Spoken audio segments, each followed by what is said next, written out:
എൻ്റെ തൃത്താരിൽ വന്നു വാഴുവാൻ കൃപയാകണേ.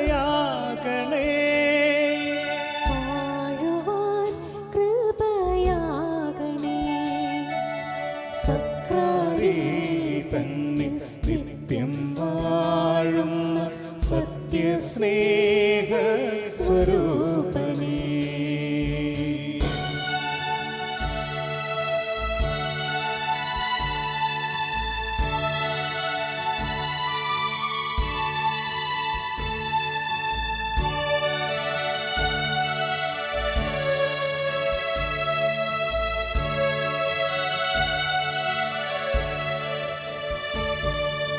മഞ്ഞുപോലെൻ്റെ മാനസം മൃദുവെണ്മയായി നീ മാറ്റണേ.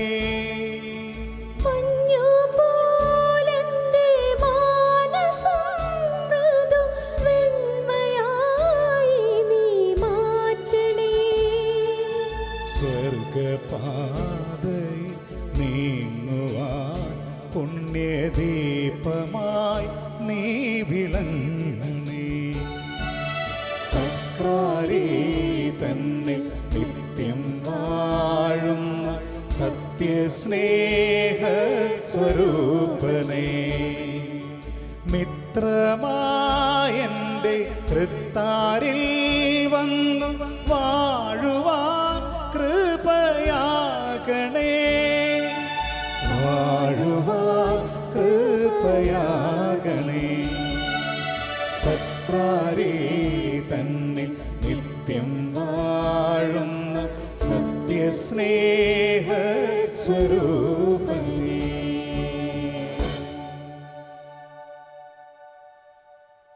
അവൻ്റെ മുറിവിനാൽ നിങ്ങൾ സൗഖ്യമുള്ളവരായി. ഞങ്ങൾക്ക് ജീവനും സൗഖ്യവും വിടുതലും നൽകുവാനായി അപ്പമായി ഭൂമിയിൽ അവതരിച്ച പരിശുദ്ധ പരമദിവ്യകാരുണ്യത്തിന് എന്നേരവും ആരാധനയും സ്തുതിയും പുകഴ്ചയും ഉണ്ടായിരിക്കട്ടെ. ഞങ്ങളോട് കൂടെ എന്നും ആയിരിക്കുന്ന പരിശുദ്ധ പരമദിവ്യകാരുണ്യത്തിന് എന്നേരവും ആരാധനയും സ്തുതിയും പുകഴ്ചയും ഉണ്ടായിരിക്കട്ടെ. പരിശുദ്ധ പരമദിവ്യകാരുണ്യത്തിന് എന്നേരവും ആരാധനയും സ്തുതിയും പുകഴ്ചയും ഉണ്ടായിരിക്കട്ടെ. നമ്മളോട് കൂടെ ആയിരിക്കുവാൻ ആഗ്രഹിച്ചുകൊണ്ട് അപ്പമായവൻ മനുഷ്യ മക്കളോട് കൂടെ ആയിരിക്കുവാൻ ഞാൻ അതിയായി ആഗ്രഹിക്കുന്നു. എൻ്റെ ഹൃദയം അതിനായി തുടിക്കുന്നു. പിരിയാതെ പ്രിയരിൽ വസിക്കുവാൻ ദിവ്യകൂദാശയായവൻ ഇതാ ഈ വിശുദ്ധ കുർബാനയിൽ, വിശുദ്ധ അൾത്താരയിൽ നമ്മുടെ മുൻപിലായിരിക്കുന്നു. കർത്താവിനെ ഒന്ന് നോക്കാം. അവനെ നോക്കിയവർ പ്രകാശിതരായി. നമ്മൾ ഈ വചനത്തിൻ്റെ ശോഭയാൽ കർത്താവിനെ നോക്കുമ്പോൾ അവൻ നമ്മളെ പ്രകാശിപ്പിക്കും. പ്രകാശമായവൻ നമ്മുടെ ജീവിതങ്ങളെ പ്രകാശിപ്പിക്കുവാൻ, നമ്മുടെ ജീവിതത്തിൻ്റെ കുറവുകളും വേദനകളും നൊമ്പരങ്ങളും ഒപ്പിയെടുക്കുവാൻ ഇതാ കൂടെയായിരിക്കുന്നു. കർത്താവിനോട് ചേർന്ന് നമുക്കായിരിക്കാം. ഈശോയെ നമുക്കൊന്ന് നോക്കാം. നയനങ്ങളാൽ അവനെ ഒന്ന് നോക്കുമ്പോൾ നമ്മുടെ ജീവിതങ്ങൾ തളിരണിയും കുളിരണിയും ആനന്ദമായി തീരും.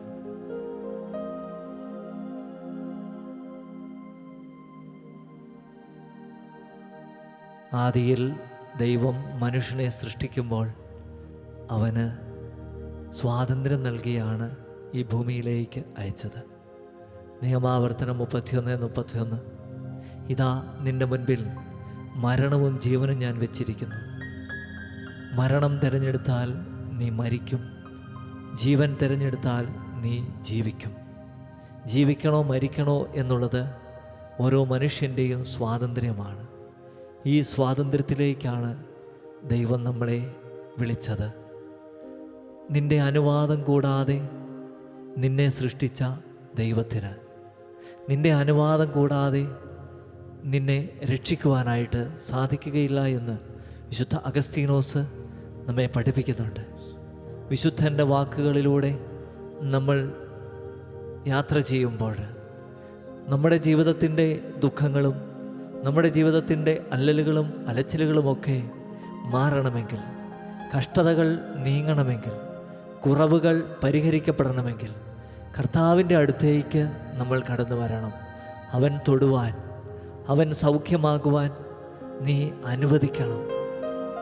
നിനക്ക് മനസ്സുണ്ടെങ്കിൽ അവൻ നിന്നെ സുഖപ്പെടുത്തും. നിനക്ക് മനസ്സുണ്ടെങ്കിൽ അവൻ നിന്നെ സ്പർശിക്കും. നിനക്ക് മനസ്സുണ്ടെങ്കിൽ അവൻ നിൻ്റെ വേദനകൾ ഏറ്റെടുക്കും. നിനക്ക് മനസ്സില്ലെങ്കിൽ അവന് നിന്നെ സുഖപ്പെടുത്തുവാനോ നിന്നെ തൊടുവാനോ നിന്നെ ഏറ്റെടുക്കുവാനോ സാധിക്കുകയില്ല. വചനങ്ങളിലൂടെ നമ്മൾ കടന്നു പോകുമ്പോൾ അവിശ്വാസത്തിൻ്റെ വഴികളിലൂടെ നടന്ന നിയമജ്ഞരെയും ഫരിസയരെയും യേശുവിനെ സുഖപ്പെടുത്തുവാനോ അവരുടെ ജീവിതത്തിൻ്റെ കുറവുകളെ എടുത്തു മാറ്റുവാനോ സാധിച്ചില്ല. വചനം അങ്ങനെയാണ് പറയുന്നത്. അവരുടെ അവിശ്വാസ നിമിത്തം അവിടെ ഒന്നും ചെയ്യുവാൻ അവന് സാധിച്ചില്ല. പ്രിയപ്പെട്ടവരെ, നിന്റെ ജീവിതം സൗഖ്യമാക്കപ്പെടണമെന്ന് നിനക്കാഗ്രഹമുണ്ടെങ്കിൽ അവനിതാ മുൻപിൽ സൗഖ്യമാകുവാൻ. നിന്റെ ജീവിതം അനുഗ്രഹമാകുവാൻ നീ ആഗ്രഹിക്കുന്നുണ്ടെങ്കിൽ അവനിതാ നിന്റെ മുൻപിൽ നിൽക്കുന്നു, നിന്നെ അനുഗ്രഹിക്കുവാൻ. കരങ്ങൾ നീട്ടി അവൻ്റെ അടുത്തേക്ക് നമുക്ക് വരാം. കർത്താവേ, എന്നെ തൊടണമേ, എന്നെ സ്പർശിക്കണമേ, എന്നെ അനുഗ്രഹിക്കണമേ എന്ന് നമ്മൾ അവനോട് ചേർന്ന് പറയുമ്പോഴാണ് അവൻ നമ്മെ സൗഖ്യപ്പെടുത്തുക. ദിനവൃത്താന്തത്തിൻ്റെ പുസ്തകം 2-ാം പുസ്തകം 16-ാം അധ്യായത്തിൽ 9 മുതലുള്ള തിരുവചനങ്ങൾ, തൻ്റെ മുൻപിൽ നിഷ്കളങ്കരായി വർദ്ധിക്കുന്നവർക്ക് വേണ്ടി ശക്തി പ്രകടിപ്പിക്കുവാൻ കർത്താവിൻ്റെ ദൃഷ്ടികൾ ഭൂമിയിലുടനീളം പായുന്നു. എന്തെന്നാൽ നീ ചെയ്തത് ഭോഷത്വമാണ്, ഇനി യുദ്ധം നിന്നെ വിട്ടുമാറുകയില്ല. ആസ കോപിച്ച് ദീർഘദർശിയെ ചങ്ങലയാൽ ബന്ധിച്ച് കാരാഗ്രഹത്തിലടച്ചു. കാരണം ഈ വാക്കുകൾ അവനെ പ്രകോപിപ്പിച്ചു. അന്ന് ആസ ജനത്തിൻ്റെ ചിലരെ ക്രൂരമായി പീഡിപ്പിച്ചു. ഈശോയുടെ വചനങ്ങൾ ഓർക്കാം. തൻ്റെ മുൻപിൽ നിഷ്കളങ്കരായി വർദ്ധിക്കുന്നവർക്ക് വേണ്ടി ശക്തി പ്രകടിപ്പിക്കുവാൻ കർത്താവിൻ്റെ ദൃഷ്ടികൾ ഭൂമിയിലുടനീളം പായുന്നു.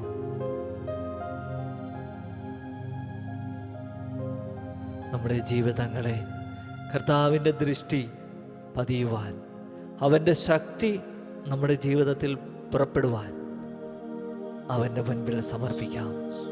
ഈശോയെ ഏറ്റെടുക്കുവാൻ ഇതാ ഞാൻ എന്ന മനോഭാവത്തോടെ അവിടുത്തെ സന്നിധിയിൽ ആയിരുന്നുകൊണ്ട് നമുക്ക് പാടാം.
എഴുപത്തിയേഴാം സങ്കീർത്തനം 10-ാം തിരുവചനത്തിൽ നാം ഇപ്രകാരം കാണുന്നു: ഓ ദൈവമേ, നിന്റെ ശക്തി എന്നിൽ പ്രകടമാകാത്തതാണ് എൻ്റെ ദുഃഖത്തിൻ്റെ കാരണം.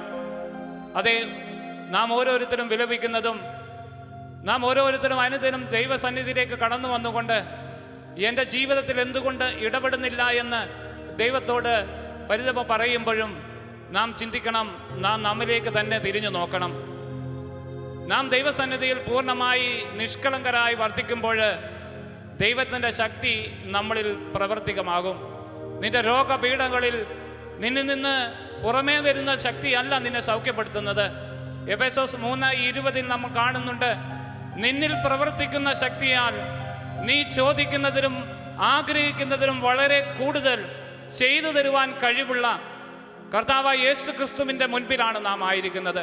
അതെ, നീ ചിന്തിക്കുന്നതും നീ ചോദിക്കുന്നതിലും വളരെ കൂടുതൽ ചെയ്തു തരുവാൻ കഴിവുള്ള സർവശക്തനായ ദൈവത്തിനാണ് നാം ആശ്രയിക്കുന്നത്. ആ ദൈവത്തിൻ്റെ സന്നിധിയിൽ ഒരിക്കൽ കൂടി നമ്മളെ പൂർണ്ണമായി സമർപ്പിച്ചുകൊണ്ട്, അടിയനിതാ എൻ്റെ മനസ്സും ശരീരവും ആത്മാവും പൂർണ്ണമായി സമർപ്പിക്കുന്ന ദൈവമേ, എന്നിൽ അവിടുത്തെ ശക്തി പ്രകടമാക്കി എൻ്റെ രോഗമേഖലകളില്, എൻ്റെ എല്ലാ അസ്വസ്ഥതകളില്, എൻ്റെ എല്ലാ നിരാശകളില്, എല്ലാ ജോലി തടസ്സങ്ങളില്, എൻ്റെ സാമ്പത്തിക കടകളില് നിന്റെ ശക്തി പ്രകടമാക്കണമേ എന്ന് താഴ്മയോടെ നമുക്ക് നമ്മളെ തന്നെ സമർപ്പിച്ച് പാടി ആരാധിക്കാം.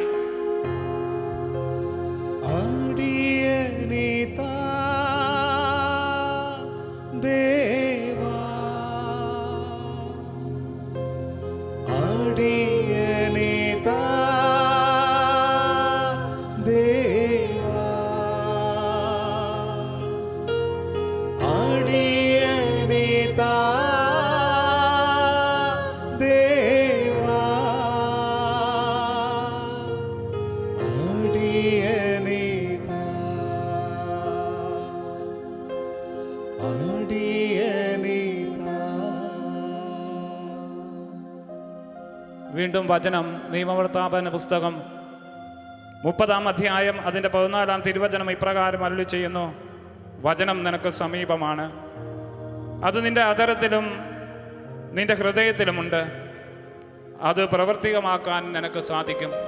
അതേ, വചനമായ ക്രിസ്തു അപ്പത്തിൻ്റെ രൂപത്തിൽ ദിവ്യകാരുണ്യമായി എൻ്റെയും നിൻ്റെയും ഉള്ളിലേക്ക് കടന്നു വന്നിട്ടുണ്ട്. ആ ദൈവത്തിന് നീ ഒന്ന് അനുവദിച്ചാൽ, ഒരു നിമിഷം രക്തസ്രാവക്കാരായ സ്ത്രീ അവനെ സ്പർശിച്ചപ്പോൾ ഞാൻ സൗഖ്യമാകും എന്നവൾ മനസ്സിൽ വിശ്വസിക്കുകയും അതിനായി അവളെ തന്നെ മറന്നുകൊണ്ട് അവളുടെ പ്രതിസന്ധികളെ, പ്രതികൂല സാഹചര്യങ്ങളെ കടന്ന് അവൾ യേശുവിനെ സ്പർശിക്കുന്നു. അവൾ ആ നിമിഷം യേശുവിൽ നിന്ന് സൗഖ്യം പുറപ്പെട്ട് അവളെ സൗഖ്യമാക്കി എന്ന് വചനം സാക്ഷ്യപ്പെടുത്തുന്നു. ബർത്തിമേയുസ്, അന്ധയാചകനായ ബർത്തിമേയുസ് ദൈവസന്നിധിയിൽ നിലവിളിച്ച്, നസറേയനായ യേശുവേ, പാപിയായ എന്നിൽ കനിയണമേ എന്ന് മറ്റുള്ളവരുടെ ആക്രോശങ്ങൾക്കിടയിലും അവനെ മറ്റുള്ളവർ തടസ്സപ്പെടുത്തിയപ്പോഴും അവൻ നിലവിളിച്ച് കൂടുതൽ ഉച്ചത്തിൽ കരഞ്ഞ് ദൈവത്തെ വിളിച്ച് പ്രാർത്ഥിച്ചു. അവൻ്റെ പ്രാർത്ഥന കേട്ട് യേശു അവിടെ നിന്നു. അതെ, നിന്റെ ജീവിതത്തിൽ നീ നിലവിളിച്ച് പ്രാർത്ഥിച്ചിട്ട് ഉത്തരം കിട്ടാത്ത എല്ലാ മേഖലകളെയും ദൈവസന്നിധിയിൽ സമർപ്പിച്ച്, ഓ ദൈവമേ, എനിക്കിതിനൊന്നിനും ശക്തിയില്ല, നിന്റെ ശക്തി പ്രകടമായാൽ മാത്രമേ എൻ്റെ ജീവിതത്തിൽ മാറ്റങ്ങൾ ഉണ്ടാവൂ. നിയമാവർത്തന പുസ്തകം 33-ാം അധ്യായം 25, 26, 27 തിരുവചനങ്ങളിൽ നാം കാണുന്നു, അവിടുന്ന് നമ്മോട് പറയുകയാണ്, നിന്റെ ജീവിതത്തിൽ ഞാനല്ലാതെ വേറൊരു ദൈവം അത്ഭുതം പ്രവർത്തിക്കുവാനായില്ല. നിന്റെ ഓടാമ്പൽ ഇരുമ്പും പിത്തളയും, നിന്റെ ആയസോളം നിന്റെ ശക്തിയും. യക്ഷറൂൺ, നിന്റെ ദൈവത്തെ പോലെ ആരുമില്ല. നിന്നെ സഹായിപ്പാൻ വികായസിലൂടെ അവിടുന്ന് മേഘത്തിന്മേൽ സഞ്ചരിക്കുന്നു. നിത്യനായ ദൈവം നിന്റെ അഭയം. താങ്ങാൻ അവിടുത്തെ ശാശ്വത ഹസ്തങ്ങൾ. നിന്റെ ശത്രുക്കളെ അവിടുന്ന് തട്ടിമാറ്റും, സംഹരിക്കും എന്ന് അവിടുന്ന് പറയും. നിന്റെ മുൻപിൽ ഏതെല്ലാം പ്രതിസന്ധികളോ പ്രശ്നങ്ങളോ ഉണ്ടാകട്ടെ, നീ ഏതെല്ലാം മേഖലകളിലൂടെ സഞ്ചരിക്കട്ടെ, ആ മേഖലകളിലെല്ലാം ദൈവം മേഘത്തിന്മേൽ നിനക്ക് സംരക്ഷണമായി. പുറപ്പാട് പുസ്തകത്തിൽ ഇസ്രായേൽക്കാർ സഞ്ചരിച്ചപ്പോൾ രാത്രിയിൽ അഗ്നിസ്തംഭമായും പകൽ മേഘസ്തംഭമായും അവരുടെ കൂടെ സഞ്ചരിച്ച അതേ കർത്താവ് നമ്മോട് അരുളി ചെയ്യുകയാണ്, നിന്റെ ഓടാമ്പൽ ഇരുമ്പും പിത്തളയും, നിന്റെ ആയുസോളം നിന്റെ ശക്തിയും. അതെ, നീ ഈ ലോകത്തിൽ ജീവിച്ചിരിക്കുന്ന കാലം അത്രയും നിന്റെ ശക്തി നിന്റെ ദൈവമായ കർത്താവാണ്. അതുകൊണ്ടാണ് നിയമാവർത്തനം 4:7 നമ്മൾ കാണുന്നു, നീ വിളിച്ചപേക്ഷിക്കുമ്പോഴൊക്കെ നമ്മുടെ ദൈവമായ കർത്താവ് നമുക്ക് സമീപസ്ഥനാകുന്നത് പോലെ വേറെ ഏത് ദൈവമാണ് ഈ ലോകത്തിലുള്ളത്? വിശ്വസിക്കുക. നീ വിളിക്കുമ്പോൾ നിന്റെ അരികിലേക്ക് ഓടിയെത്തുന്ന, നീ വിളിക്കുമ്പോൾ നിന്റെ പ്രശ്നങ്ങളിൽ ഇടപെടുന്ന, നീ അനുവദിച്ചാൽ നിന്റെ ജീവിതത്തെ ഒരു നിമിഷം കൊണ്ട് മാറ്റിമറിക്കുന്ന ദൈവത്തിന്റെ സന്നിധിയിൽ നാം ആയിരിക്കുമ്പോൾ പൂർണ്ണമായി സമർപ്പിച്ചുകൊണ്ട് നമുക്ക് നമ്മളെ തന്നെ, നമ്മുടെ എല്ലാ വേദനകളെയും സമർപ്പിച്ച് പ്രാർത്ഥിക്കാം. നമ്മുടെ എല്ലാ അസ്വസ്ഥതകളും ദൈവസന്നിധിയിൽ സമർപ്പിക്കാം. എൻ്റെ ദൈവമേ, നിഷ്കളങ്കനായ ഒരു കൊച്ചു കുഞ്ഞിനെ പോലെ അവിടുത്തെ സന്നിധിയിൽ വ്യാപരിക്കട്ടെ. നിന്റെ ബുദ്ധിയിൽ എനിക്കിത് അസാധ്യമാണെന്ന് നീ ചിന്തിക്കുന്നുണ്ടെങ്കിൽ ദൈവത്തിന് ഇത് സാധ്യമാണ്. മനുഷ്യന് അസാധ്യമായത് ദൈവത്തിന് സാധ്യമാണ്. പരിശുദ്ധ അമ്മയും ഗബ്രിയേൽ ദൂതനോട് ഒരിക്കൽ ചോദിക്കുന്നുണ്ട്, ഇതെങ്ങനെ സംഭവിക്കും? അതെ, നിന്റെ ജീവിതത്തിൽ ഒരിക്കലും അത് സംഭവിക്കില്ല എന്ന് നിനക്ക് അപ്രാപ്യമായ മേഖലകളെ ഓർത്ത് നീ സങ്കടപ്പെടുന്നുണ്ടെങ്കിൽ, രോഗപീഠകളാകട്ടെ, സാമ്പത്തിക ക്ലേശങ്ങളാകട്ടെ, ജോലി ലഭിക്കാത്ത അവസ്ഥകളായിക്കട്ടെ, സാമ്പത്തിക കടങ്ങളായിക്കോട്ടെ, ഏത് മേഖലകളിലും നിനക്ക് അപ്രാപ്യമാണ്, നിനക്ക് സാധിക്കുന്നില്ല എന്ന് നീ തിരിച്ചറിയുന്നുണ്ടെങ്കിൽ ഒരു കാര്യം നീ ഓർത്തുകൊള്ളുക, നിനക്ക് അസാധ്യമായത് ദൈവത്തിന് സാധ്യമാണ്. പരിശുദ്ധ അമ്മയോട് ദൂതൻ പറഞ്ഞു, ദൈവത്തിന് എല്ലാം സാധ്യമാണ്. അപ്പോൾ ആ വചനം അമ്മയിൽ നിറവേറിയത് അമ്മയുടെ ഒരൊറ്റ ഉത്തരം മൂലമാണ്. ഇതാ കർത്താവിൻ്റെ ദാസി, നിന്റെ വചനം എന്നിൽ ഭവിക്കട്ടെ. ഈ ആരാധനയിൽ പങ്കുകൊള്ളുന്ന ദൈവമക്കളെ, ദൈവസന്നിധിയിൽ പരിശുദ്ധ അമ്മ പറഞ്ഞതുപോലെ നമ്മളും പൂർണ്ണമായി സമർപ്പിച്ച് പറയാം, ഇതാ കർത്താവിൻ്റെ ദാസൻ, ദാസി, നിന്റെ ഹിതം, നിന്റെ തിരുവചനം എന്നിൽ നിറവേറട്ടെ. അതേ, സൗഖ്യത്തിൻ്റെ വചനം നിന്നിൽ നിറവേറട്ടെ, വിടുതലിൻ്റെ വചനം നിന്നിൽ നിറവേറട്ടെ. ഈ വചനങ്ങളെല്ലാം നിന്നിൽ മാംസം ധരിക്കുമ്പോൾ നിന്റെ ജീവിതത്തിൽ ഒരു പുത്തൻ അഭിഷേകമായി നീ കടന്നു വരും. ബെത്സദ കുളക്കരയിൽ 18 വർഷത്തോളം തളർവാദം പിടിച്ചു കിടന്ന ആ ഒരു ദൈവ പൈതൽ, അവനെ സഹായിക്കാൻ ആരുമില്ല. അതേ, ഇന്ന് ഈ കാലഘട്ടത്തിൽ നിന്നെ സഹായിക്കുവാനോ നിന്റെ അടുക്കലേക്ക് കടന്നു വരുവാനോ ഒരു മനുഷ്യനും നീ നോക്കുമ്പോൾ കാണുകയില്ല. എന്നാൽ വെള്ളമിളകുമ്പോൾ കുളത്തിലിറക്കുവാനായി നീ കാത്തിരിക്കുന്നു. നിന്റെ പ്രതീക്ഷ മുഴുവൻ ആരെങ്കിലും നിന്നെ സഹായിക്കുമെന്നാണ്. യേശു അവിടെ കടന്നു വരുമ്പോൾ നിന്നെയും നോക്കി ഇപ്രകാരം ചോദിക്കുന്നു, നിനക്ക് സുഖമാകുവാൻ ആഗ്രഹമുണ്ടോ? അതെ, അവന് സുഖമാകുവാനാണ് ആഗ്രഹം. അതിനായിട്ടാണ് ഈ 18 വർഷം ഞാൻ അവിടെ കിടന്നത്. അവൻ പറയുകയാണ്, എന്നെ സഹായിക്കാൻ ആരുമില്ല. അതെ, നമ്മുടെ നിരാശയിൽ ഇതേപോലെ തന്നെ 18 വർഷവും 20 വർഷവും അല്ലെ നിന്റെ ജീവിതകാലം മുഴുവൻ നിന്നെ അലട്ടിക്കൊണ്ടിരിക്കുന്ന രോഗങ്ങളാകാം. ക്യാൻസർ രോഗം പിടിപെട്ട് ഒന്നിനു പുറകെ ഒന്നായി നീ അസ്വസ്ഥപ്പെടുന്നുണ്ടെങ്കിൽ, മാറാവ്യാധികളാൽ നീ അസ്വസ്ഥപ്പെടുന്നുണ്ടെങ്കിൽ, സാമ്പത്തിക ക്ലേശങ്ങളാൽ കാലങ്ങളായി എന്ത് ചെയ്തിട്ടും നീ അഭിവൃദ്ധി പ്രാപിക്കുന്നില്ല എങ്കിൽ, ബെത്സദ കുളക്കരയിൽ കിടക്കുന്ന ആ രോഗിയുടെ അടുത്തേക്ക് കടന്നു വന്ന ആ ഈശോയെ നമുക്ക് പ്രാപിക്കാം. അതെ, ഈശോയുടെ നാമമാണ് എല്ലാത്തിനും ഉപരിയായ നാമം. ആ നാമം വിളിച്ചപേക്ഷിക്കുന്നവരൊക്കെയും രക്ഷ പ്രാപിക്കും. ആ നാമത്തിലൂടെ അല്ലാതെ വിടുതലില്ല. ആ നാമത്തിൽ, യേശു നാമത്തിലല്ലാതെ സൗഖ്യമില്ല. യേശു നാമത്തിലല്ലാതെ വിടുതലില്ല. അനുഗ്രഹവും ശക്തിയും വിടുതലും സൗഖ്യവും വരുന്നത് യേശുവിൻ്റെ നാമത്തിലാണ്. നമുക്ക് ഈ ഗാനത്തിൻ്റെ ഈരടിയോട് ചേർന്ന് പാടാം, യേശുനാമം എൻ്റെ ആശ്രയം. പൂർണ്ണമായി സമർപ്പിച്ചുകൊണ്ട്, നമ്മളെ തന്നെ വിട്ടുകൊടുത്തുകൊണ്ട്, നിഷ്കളങ്കതയോടെ, കൊച്ചു കുഞ്ഞിന്റെ നിഷ്കളങ്കതയോടെ പാടി ആരാധിക്കാം. കരങ്ങളടിച്ച് ആഹ്ലാദ സന്തോഷത്തോടെ നമുക്ക് പാടി ആരാധിക്കാം.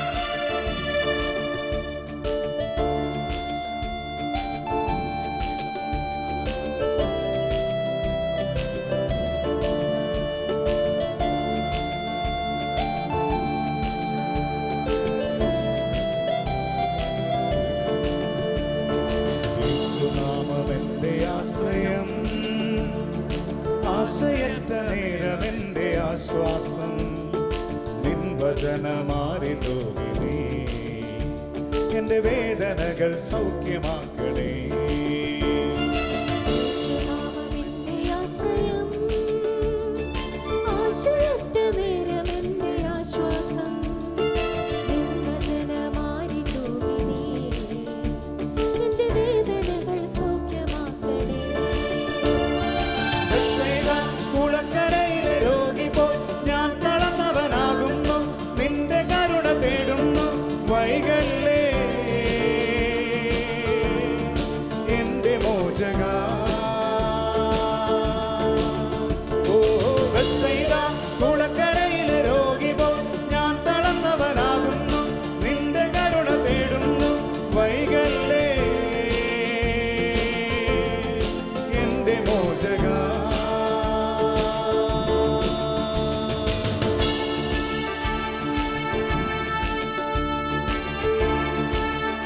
നിന്നെ ചുറ്റും ആയിരങ്ങൾ നിന്റെ ചുറ്റും ഉണ്ടായിക്കോട്ടെ.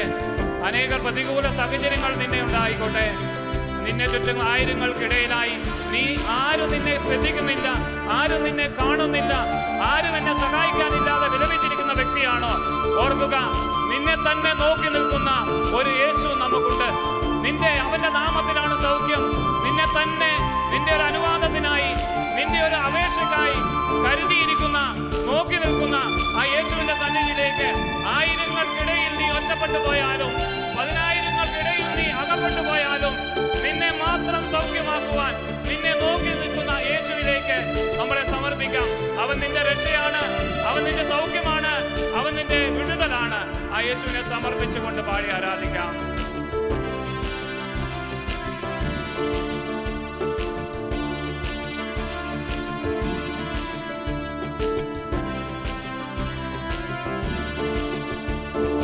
എന്നെ ചുറ്റും ആയിരങ്ങൾക്കിടയിലാ എന്നെ തന്നെ നോക്കി നിൽക്കുന്നേ ഒരുവൻ.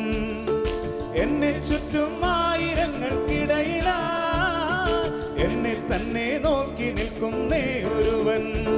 അത് യേശുവായിരുന്നു, എൻ്റെ രക്ഷയായിരുന്നു, അവൻ എൻ്റെ ശിക്ഷ ഏറ്റുവാങ്ങി നിന്നു. അത് യേശുവായിരുന്നു, എൻ്റെ രക്ഷയായിരുന്നു, അവൻ എൻ്റെ ശിക്ഷ ഏറ്റുവാങ്ങി നിന്നു. കുളക്കരയിലെ രോഗി പോൽ ഞാൻ തളർന്നവനാകുന്നു, നിന്റെ കരുണ തേടുന്നു, വൈകല്ലേ എന്റെ മോചക. കുളക്കരയിലെ രോഗി പോൽ ഞാൻ തളർന്നവനാകുന്നു, നിന്റെ കരുണ തേടുന്നു, വൈകല്ലേ എന്റെ മോചക. 2 രാജാക്കന്മാരുടെ പുസ്തകം 20-ാം അധ്യായം 5-ാം തിരുവചനം. ഞാൻ നിന്റെ കണ്ണുനീർ കാണുകയും പ്രാർത്ഥന കേൾക്കുകയും ചെയ്തിരിക്കുന്നു. ഞാൻ നിന്റെ കണ്ണുനീർ കാണുകയും പ്രാർത്ഥന കേൾക്കുകയും ചെയ്തിരിക്കുന്നു. വിശുദ്ധ കുർബാന ജീവൻ്റെ ഔഷധമാണ്. രോഗങ്ങളും മുറിവുകളും സുഖപ്പെടുത്തുന്ന മരുന്നാണ്. വിശുദ്ധ അഫ്രേമിൻ്റെ വാക്കുകളെ ഈ ദിവസവും ഈ നിമിഷവും നമുക്ക് ഓർക്കാം. ദിവ്യകാരുണ്യത്തിലേക്ക് നമ്മുടെ ജീവിതങ്ങളെ ചേർത്ത് വയ്ക്കാം. മുറിവുണക്കുന്ന തമ്പുരാൻ നമ്മുടെ ജീവിതത്തിൻ്റെ മുറിവുകളെ ഉണക്കട്ടെ, ക്ഷതങ്ങൾ ഏറ്റെടുക്കട്ടെ, നമ്മുടെ ജീവിതത്തിൻ്റെ കണ്ണുനീരുകൾ ഒപ്പിയെടുക്കട്ടെ. തമ്പുരാൻ നമ്മുടെ പ്രാർത്ഥന കേട്ടു, കണ്ണുനീർ കണ്ടു. നന്ദി നിറഞ്ഞ ഹൃദയത്തോടുകൂടെ നമ്മുടെ ജീവിതങ്ങളെ ഏറ്റെടുത്ത നാഥൻ്റെ മുൻപിൽ ശിരസ്സു നമിച്ച് ആശീർവാദം നമുക്ക് സ്വീകരിക്കാം. അവൻ്റെ അനുഗ്രഹം നമ്മുടെ ജീവിതത്തിനെന്നും കൃപയായി മഴയായി ഒഴുകട്ടെ.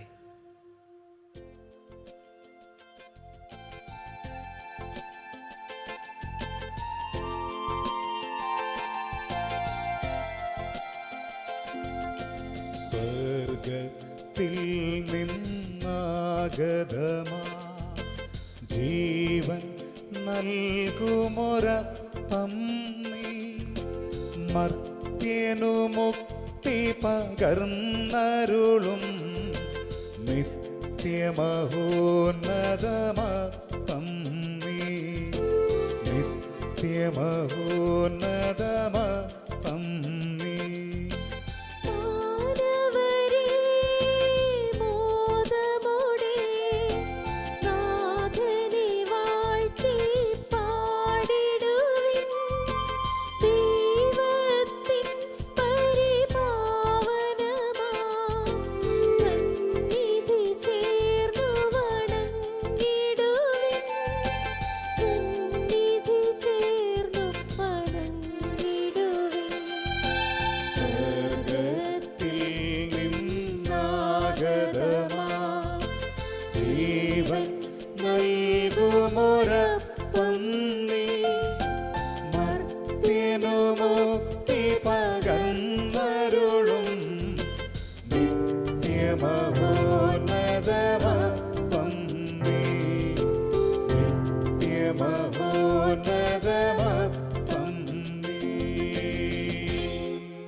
ശരീരത്താലും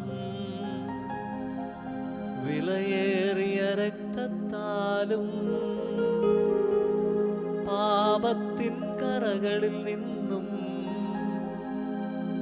മർത്യനു നീ മോചനമേകി. സകലേശാ ദിവ്യ കടാക്ഷം തൂകണമേ വത്സലസുതരിൽ നിർമ്മലരായി ജീവിച്ചിടുവാൻ ചിന്തണമേ ദിവ്യവരങ്ങൾ.